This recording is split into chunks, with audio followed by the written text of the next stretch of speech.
Good evening, everybody. This is Gene, and I'm from my favorite city of origin. If you haven't seen my videos, you should check out my videos so you find out what I'm talking about. Anyway, I'm back with a response to the INSTYLE.com Brie Larson article. It's written by one Sana Amanat, who is one of the editors and one of the big names and front office people at Marvel Comics. So we see that this interview took place on February 5th at 7:45 in the morning, so quite early yesterday. So the title is Brie Larson is ready to kick some A. And I put the from INSTYLE.com because I read through this. I had quite the response, but I want to just read and respond and point out some things that I think this article gets wrong. So I'll go through it and we'll see what happens, right? So, again, article. Brie Larson is ready to kick some ass. From INSTYLE.com. Taking on the role of the ultimate feminist hero.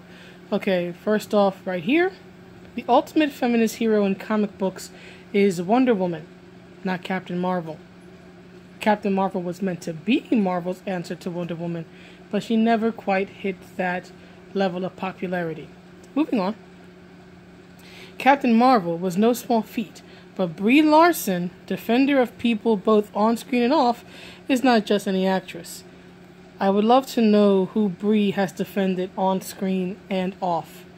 I have not heard any stories about her defending somebody, coming to someone's aid, or anything of that sort. It was a tad surreal waiting for Brie Larson at a dimly lit, rustic Italian restaurant in Beverly Hills. I'm a Marvel comic book editor. You're actually a bit more than that, Sana. Way to humble brag. As well as the co-creator of Kamala Khan, aka your comic stand-in, because what you want to be really is Miss Marvel. And by that I mean you want to be the female poster girl. That's probably redundant to say female poster girl. You want to be the poster girl of Marvel. Just as Spider-Man is Marvel's poster boy, you want to be Marvel's poster girl. But since you can't write Sana Amanat the comic, you had to create Kamala Khan. And then you had to move Carol out of her role of Miss Marvel and give Kamala her old superhero name, because you can't actually have Kamala grow on her own, become her own hero, and have her own name in her own right. She always has to be a legacy character of somebody who was once more popular. But continuing, a Muslim American hero whose idol happens to be Captain Marvel. Sana, have you ever questioned why such a fangirl, a Genki girl, who doesn't want to harm people like Kamala, idolized a woman known for her great destructive power and destructive habits like Captain Marvel? Anyway, the very role that Larson, 29, is playing in movie theaters around the world this month. That's actually next month. Meeting the star of Marvel's first female-led superhero film felt, well, a touch meta. Wasn't Elektra one of Marvel's first films that had a woman as the lead? I don't know if that's formally part of the MCU, but I do remember the Elektra film and Jennifer Gardner and all that. Jennifer Gardner, I think, and all that stuff. Anyhow, as far as hero origin stories go, Larson's began quite early. She says her first aha acting moment came when she played the Energizer Bunny at the age of 4 during her family's Christmas talent show. Okay, that's sweet. At one point, I had to walk across the living room in the costume, and my whole family laughed, Larson says, smiling. I didn't know that was something that could happen, and I didn't understand why it happened, but I liked it. That's fair. That's a cute story. I'm not gonna hate on that. As a young girl, she would pull at her mother's shirt tails in her childhood home in Sacramento, California, to tell her it was her dharma to be an actress. It was a way of learning how to be a person, recalls Larson, dressed in a black sweatshirt, a jeweled choker, and jeans as she sips a Campari cocktail. This is how you make eye contact. This is how you talk. This is how you hold a conversation. This is how you connect with your feelings. This is how you express yourself. Which is exactly the very thing she's been criticized for. All the trailers that have received criticisms for the Captain Marvel film, one of the things that has remained consistent is that people are not happy with her lack of acting, with her lack of expression, with her lack of showing feeling. Just because the character is meant to be stoic does not mean that the character is meant to be stone. There's a difference. Continuing. I'd be in a completely different place if I hadn't found acting so early on, because I think I really would have found comfort in my extreme shyness. At the age of 6, Larson enrolled at the American Conservatory Theater in San Francisco to study drama. She was the youngest student to ever be admitted. Sounds like a classic superhero story. This determination has stayed with her throughout her career, with her supporting roles in 21 Jump Street, The Spectacular Now, Don John, and Showtime's The United States of Tara. There's a good chance you've watched something with Brie Larson in it before you even knew who Brie Larson was. That chance has missed me by a country mile because I'm not familiar with any of these things. So this is the very first time I've ever seen or heard of her, and I'm not terribly impressed. She's been behind the camera too, writing and directing films like The Arm and Unicorn Store. By the time Larson had won the Best Actress Oscar for Room in 2016, at the age of 26, she discovered she was as vulnerable as she was driven. The morning after the awards, she called her pal Jennifer Lawrence. I think that this is name-dropping because J-Law has had a role in not necessarily the MCU, but in superhero films. I believe she's the one who plays Mystique in the more recent X-Men films, like X-Men Days of Future Past and whatnot. So I think the reason they actually mentioned in this article that Jennifer Lawrence was the person that Brie called is because Jennifer Lawrence, has some skin in the game, as it were. Has a little weight to her name when it comes to superhero films. It's trying to, give a little polish, to Brie, since she's not being well received.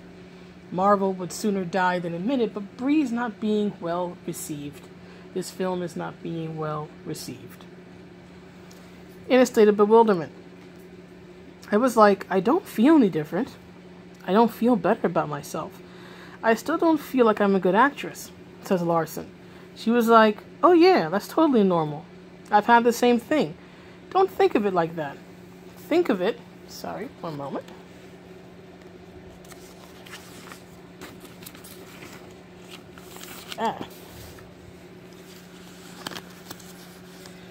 Think of it as like you got your PhD. You're certified. That's it. It doesn't change anything. You can still F up. Every judge is still human. That's very true. That's good advice from J-Law, I should say. But I want to focus on this part right here. Every judge is still human. That's the most important part. Every judge is still human. Every person who has seen this trailer has judged it in one way or another. And guess what? A significant amount of judges have found Brie's performance, at least according to these trailers, lacking. But continuing. Part of the reason Larson took on the role of Marvel's ultimate feminist icon, again, Carol never became the ultimate feminist icon for Marvel or for comics. And I speak as someone who's a big fan of the character. She was meant to be Marvel's answer to Wonder Woman, but she never took off in that way. And now, especially with the life of Captain Marvel, they're trying to make her the female Superman. If you don't believe me, Her Cree name, according to the Life of Captain Marvel, is Kar-El. I'll repeat that. Kar-El. I'm going to say Meryl. No. Carol is not Superman. Carol is not Wonder Woman. Carol is a C-list, at times B-list hero who has great potential but has never been able to quite capture the fans' imaginations as much as Marvel wanted her to. If you want an ultimate feminist icon, I would probably say Storm. I mean, at least in continuity and in lore, Storm has actually been worshipped as a goddess. I don't think you can get much more feminist than being worshipped as a goddess. But that's just me. Captain Marvel is due to the character's own sense of humanity. She didn't apologize for herself, Larson explains. I felt like that was a really valuable trait because she is incredibly flawed and makes a lot of mistakes and has to ask to atone for them, and that is super valuable. She's not ever shrinking herself down. Okay, well, I would say that she does need to apologize for herself. That's what makes a character endearing. Flaws are one thing, but a character has to be able to move past the flaws. You know, two of the most touching, in my opinion, apology scenes. One is in Avatar: The Last Airbender, and one is in Fullmetal Alchemist. The one from Avatar is when Zuko goes back to Uncle Iroh, and he's in tears and he apologizes for betraying him and for what he did. But we see Zuko's sincere repentance for what he did, for the mistakes he made. And that's why Iroh, and by extension the fans, are able to forgive him, because we see it's sincere. And with Fullmetal Alchemist, when Roy apologizes to Riza for forcing her basically to put both of their lives on the line, and by forcing him to choose basically between her life and his desire for revenge, he apologized because he sincerely knew that he had gone down the wrong path, he had gone too far down, and she had to resort to extreme means to pull him back. And that's why he apologized. And again, that's why both she and by extension the fans were able to accept his apology. We saw it was sincere. So she should be apologizing for whatever mistakes she has made. One of the biggest things I have said is that the comics need her to go through a redemption story where she actually does admit to and repent for her actions. Of all of the reboots she has had over the years, even the Life of Captain Marvel reboot written by Margaret Stohl, or Stoll, I keep saying Stoll, Margaret Stoll. Carol does not apologize in any sincere, meaningful way for what she did, which was dang near kill Tony, imprison people without just cause, basically be the bad guy in Civil War II, and Marvel's writers and Marvel's editors, like Sana, for some reason don't think that the character needs to repent for what she did. But anyway, it also linked back to her mission of filmmaking with a purpose. The movie was the biggest and best opportunity I could have asked for, Larson says. It was like my superpower. This could be my form of activism, doing a film that could play all over the world and be in more places than I can physically. Honey, all you've displayed, in my estimation, is your supreme arrogance if you really believe that a superhero action flick, a popcorn film, is activism of any kind. This movie is made to entertain. Okay, this is not like, say, Look Who's Coming to Dinner, which was actually challenging social norms at the time and was really bringing a progressive and controversial idea, that of race mixing, especially between blacks and whites, to the forefront. That was controversial and groundbreaking in 1967 because it was a real-life issue, and the movie was outright addressing it. A superhero saving lives in a superhero film is not, as I was saying, This is a popcorn film. It's not challenging real social issues. It's a film where a superhero saves people and does superheroics. It's not challenging any social norm, or it's not tackling any controversial idea. Get off your high horse, Brie. You are not an activist for being in this movie. You're an actress. Moving on. While she felt immediately drawn to the role, making the decision was challenging. Larson was sworn to secrecy about the offer and felt that she had to make the decision in a vacuum. She was even too nervous to seek her mother's advice. Her first wardrobe fitting might as well have been done under a cloak of invisibility. I wonder if she wished for that cloak of invisibility when that set picture came out of her in the Kree uniform, and it showed that she's lacking something on the lower back end area. But continuing, it was weirdly emotional, and I just kept thinking, oh my god, am I going to be a Disneyland character? And that's your problem. Carol Danvers is not a Disney character. She is not a Disney princess. She is, and has always been, a Marvel character. She is from a comic book, not from a princess movie. And then Anna adds, she is. There's a Captain Marvel already on the Disney cruise. And if this film fails, Sana Amanat, that Captain Marvel will be removed from the cruise. Because see, Daddy Disney may act woke as much as they want, but in the end, they're about money. Bob Iger is about money. And if this movie don't produce money, it'll be dropped like a bad habit. Continuing. To understand the significance of this role, here's a swift lesson in Marvel history. Captain Marvel, whose civilian identity is Carol Danvers, has been known as Miss Marvel since 1968. Aha! Now, remember this part. Sana is saying here that Miss Marvel, that Carol Danvers, has been known as Miss Marvel since 1968. Let me show you all what I found from Wikipedia about this. One moment. This is from Wikipedia. Carol Susan Jane Danvers is a fictional superhero appearing in American comic books published by Marvel Comics, created by writer Roy Thomas and artist Gene Colan. Danvers first appeared as an officer in the United States Air Force and a colleague of the Kree superhero Mar-Vell in Marvel Superheroes number 13, March 1968.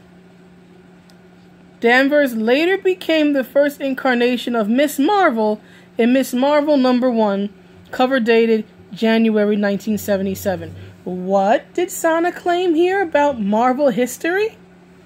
Let's find it again. Right, what's it say here? Captain Marvel, whose civilian identity is Carol Danvers, had been known as Miss Marvel since 1968.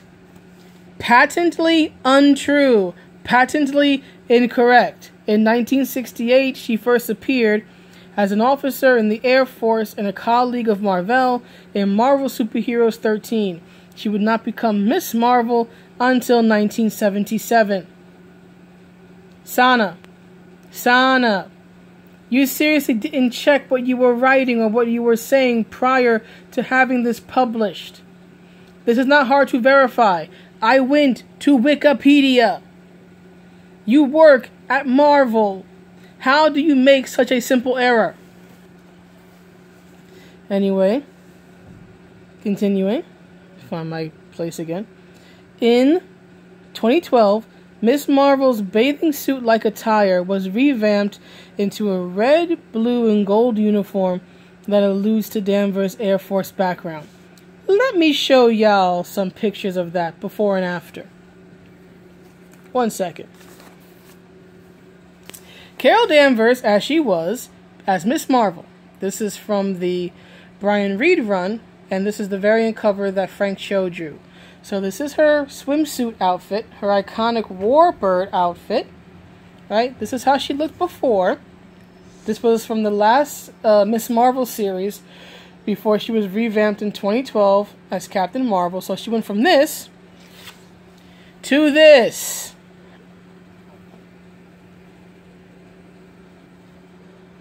I repeat, this to this. Please tell me what is so U.S. military about this uniform. What, the gold bars? Maybe. But look at here. Look at the center. That's the Star of Hala. The Star of Hala is the homeland of the Kree. Hala's the homeland of this Kree. This uniform says nothing about Carol's history as a military officer or as a human flippin' being. This connects her to her alien side, to her Kree side, not to her human side. Don't lie to me, Sana. Don't lie to me. This costume has nothing to do with Carol's Air Force background. Her old costume had nothing to do with her Air Force background because it was her background. It was her background. It did not play a major role in who she was as a superhero. It at best informed her mindset. Her mindset, I should say. Her warrior mindset. Not her physical appearance. Moving on. Excuse me. So, back again. Here we go. Right? Right here. She was reintroduced to audiences as Captain Marvel. As Marvel's Vice President of Creative Development, Stephen Wacker puts it, she is Earth's mightiest hero. Period. Not Earth's mightiest female hero. Really, Mr. Wacker? Really? If that's the case, then why do the trailers keep emphasizing the her-oh? Why do they keep trying to make it seem like she's just this super awesome hero because she's a woman? I have no issue. I agree that before she became Captain Marvel, she was simply a great and interesting hero. Because heroism has no gender. But gender politics are all about one gender. And this take on Carol, and this version of Carol, is all about gender politics. This film is about gender politics. Don't talk about how she's simply Earth's mightiest hero when the trailers for the MCU keep doing the hero thing and keep emphasizing that she's female. I don't care that she's female, but apparently Marvel does, to the point that they need to remind us every flippin' second. As the editor of the Captain Marvel comic, I witnessed firsthand how the audience transformed around Danvers' reimagining. What you really mean, Sana, is how people got upset because Carol lost her beautiful looks and her beautiful yet vulnerable personality. You ruined her, both in her appearance and in her spirit. She went from a woman who was a tragic warrior, a tragic hero, the hero who could save anybody but herself, and then she became a fascist. Then she became a villain, and not even a likable villain or understandable villain. Then she became a comedic hothead who just had to prove herself to everybody. Because that's what all tomboys are like. That's what all military women are like. Always got a chip on their shoulder. Always looking to prove themselves. You played to stereotypes and people got angry. A contingency of superfans coined the Carol Corps, who couldn't keep her comics going, by the way, celebrated the change as a sign that comics were becoming more welcoming to female audiences. Oh, really? Really? Really? I am a female. I am a woman. I will take this Carol Danvers any day. I will take the series that Brian Reed wrote and kept going for 4 years without having to do a reboot, without having to get different writers on it. I will take that series over the current series, what's currently been done since 2012, any day of the week. Because you know why? Because comics were already welcoming to women. Nerds love strong women. Why do you think there are so many of them in comics? There was no problem. If there was a problem, it was minor. But no, people who were woke People who thought they knew everything about a fandom they don't understand had to come in and ruin everything. And then when you complain about it, you say, hey, I kind of like things the way they were. Things were fine, what you're doing. Then you're called names. Then you're called a phobe or an ist or that or another or some other social ill. And I am sick of it. Anyway, continuing. 2 years later, it was announced that Captain Marvel would be a standalone film. For fans and those of us working there, it was an emotional and historic moment. For Larson, it was a role she had unknowingly waited for her whole life. Larson compares it to seeing Indiana Jones for the first time when she was young. Now remember this, Brie Larson's only 29. I am 34.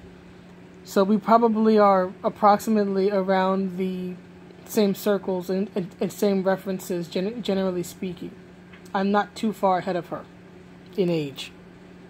I remember losing my mind, she says.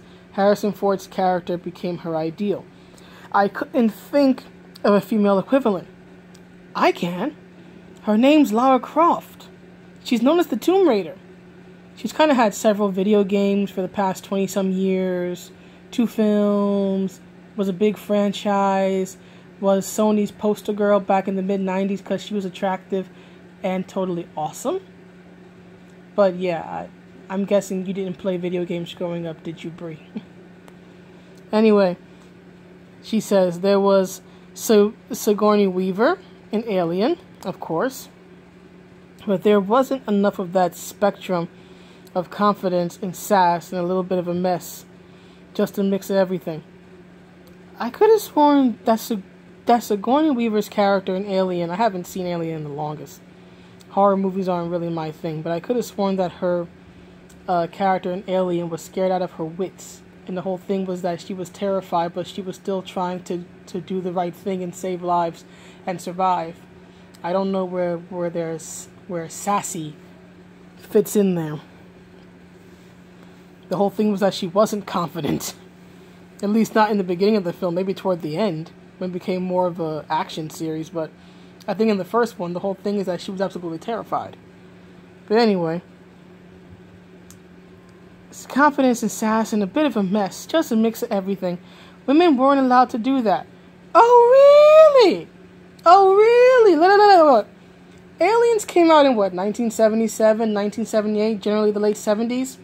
What else was going on in the late 70s? Let's see, you still have blaxploitation films, which means Pam Grier was in damn near all of them, which means that she was playing, tough sister number 1, tough Afro sister number 1. So there was that. There was Carrie Fisher in her groundbreaking and star-making role as Princess Leia in the first Star Wars film in 1977. You had TV shows like Police Woman and Maude and Laverne and Shirley that were on around that time or had been on a few years prior, so they still would have been in the public consciousness. So what in the world are you talking about, Brie, when you said that women weren't allowed to do that?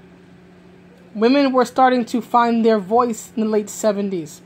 They were starting to become bigger figures and more prominent figures and action heroes in 70s TV shows and cinema. Even I know this, and I'm not a big TV or movie fan. Anyway, then she got the first draft of the Captain Marvel script. She finally found her female Indy. No, she didn't. Carol Danvers is nothing like Indiana Jones. Again, the female Indiana Jones is Lara Croft. Anyway, saving the universe would take a great deal of preparation. Larson endured intense physical training for 9 months and was eventually able to deadlift over 200 pounds and hip thrust over 400 pounds. Respect. Physical training is hard. I give her credit. There's proof on Instagram of the latter, after which she drops the weights and scarfs down a cookie. Larson even pushed her trainer's Jeep up a hill. The movie is not really going to look any different with the fact that I can actually lift 225 pounds. It doesn't matter to anyone else, but it did to me. I can understand that, taking pride in your own strength. There's nothing wrong with that in and of itself. She says with a sense of pride, breaking that boundary of what it means for a woman to be muscular and strong and own your body and use it as a tool that felt meaningful. Let me read this again, y'all.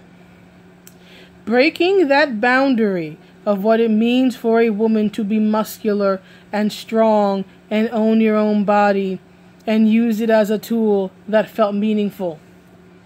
Classic Carol Danvers says hello. Sarah Connor says hello. Chyna, WWE and wrestling legend, may she rest in peace, says hello. Hell, damn near any female pro wrestler from the 80s on says hello. And the Amazons from Wonder Woman say hello. They all say hi. All of these powerful, muscular women who use their bodies to do what they need to do say hi. Brie, get over yourself. You're not breaking a boundary.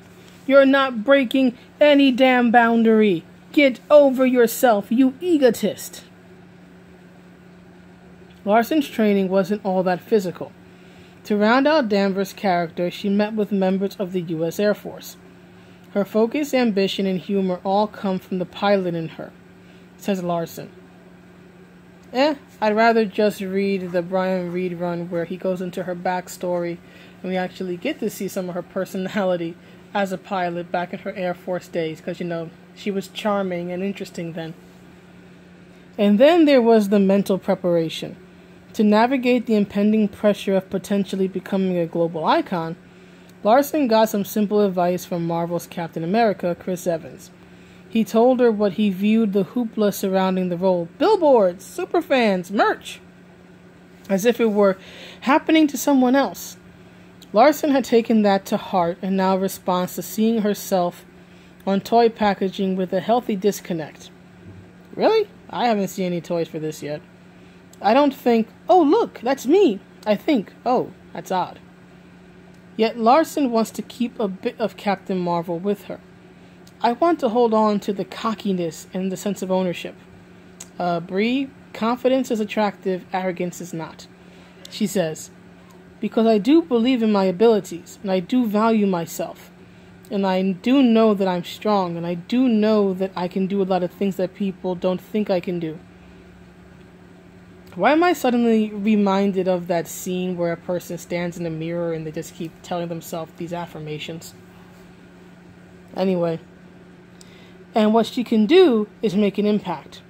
Much of her drive these days is using her celebrity as a platform to push for social change.